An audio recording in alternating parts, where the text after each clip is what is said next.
2001 F-150 4.6 liter Triton. I had a check engine light for P1506, which is higher idle than expected.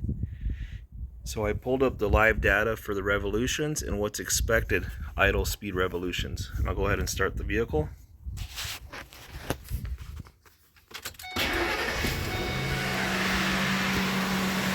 Okay, so we're just going to monitor it. You can see at the bottom it's desired idle 736, and it will continue to drop.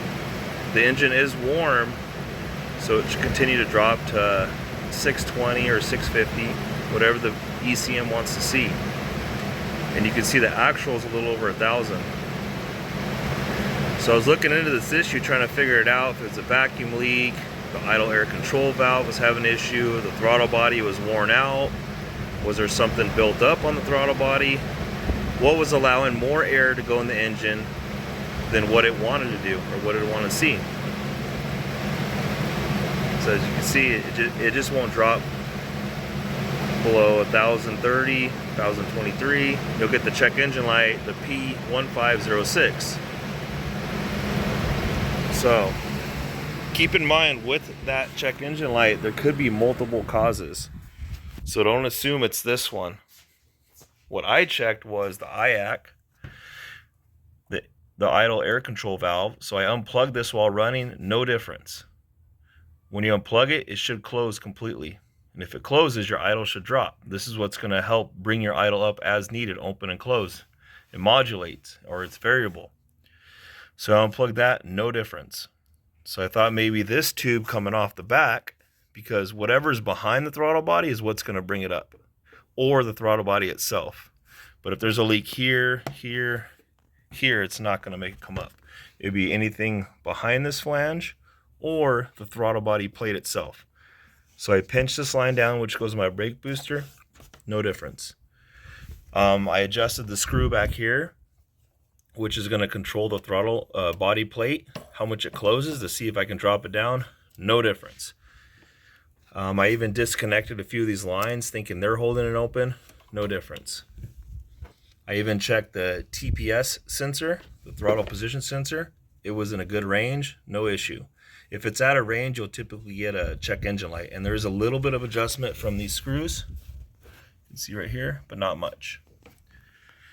So I just started looking around. Okay, here's another vacuum line that could possibly be it. I disconnected this, then plugged that hole, no difference. So then I found this tube coming off the back right here. This large tube, it came around. Well, it goes to the PVC valve, which is right here in the valve cover. Right here. You can see it.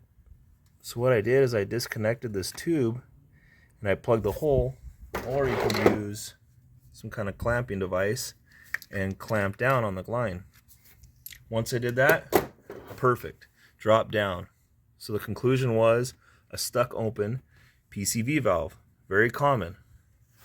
I went down to local hardware store or auto parts store. I picked one up, $2.49. I've already installed it and tested it, and it worked, but I'll also show you that right now. Okay, you can see I replaced the PCV valve. It's very easy to come out. This is the old one. There's no fasteners. You'll just pull this out from the valve cover and then pop the tube off and replace it. You can see this one, it has a spring and it gets weak over time. I don't know how many miles are on this one or how old it is, but the truck has 150,000. So it could be the original. So as you can see, I got it replaced. And the tubing's actually smaller, it's just the insulation you see on it. Okay, let's go ahead and start it and check our idle speeds.